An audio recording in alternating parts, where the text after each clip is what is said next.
Welcome to STEM Person of the Week. In this series, we'll find out about a range of people who use science, technology, engineering, and maths in their jobs.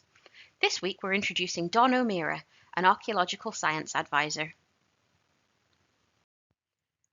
Don researches the scientific techniques that can be used in archaeology and is self-motivated to make sure he has the most up-to-date knowledge. He is collaborative and advises archaeologists on the scientific methods that they could use to study the sites or remains that they find.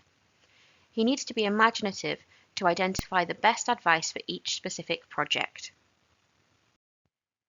Don advises archaeologists, but he also still does archaeology himself.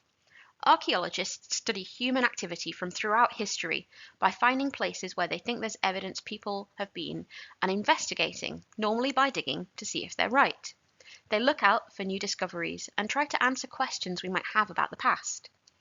Some things might be quite obvious. They might see carvings on rocks, or there might be ruins of structures for everyone to see. So here you can see Hadrian's Wall with one of the mile castles along it. Other things might be buried underground, so archaeologists have to look for clues in the landscape to give them ideas about where to dig.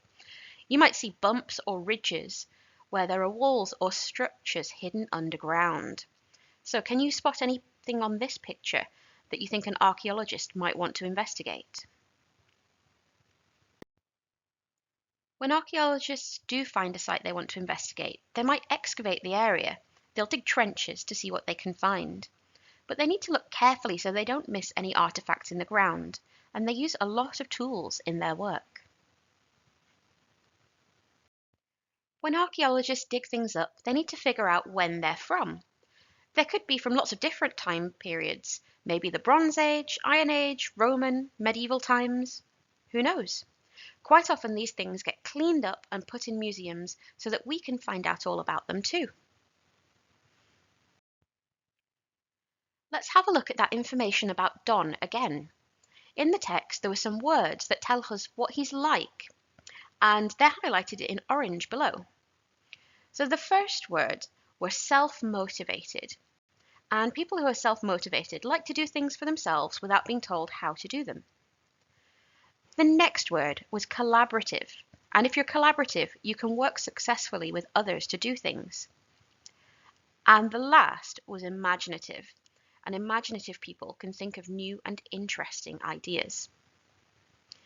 So this week, reflect on yourself and see if you have used any of these characteristics, just like Don.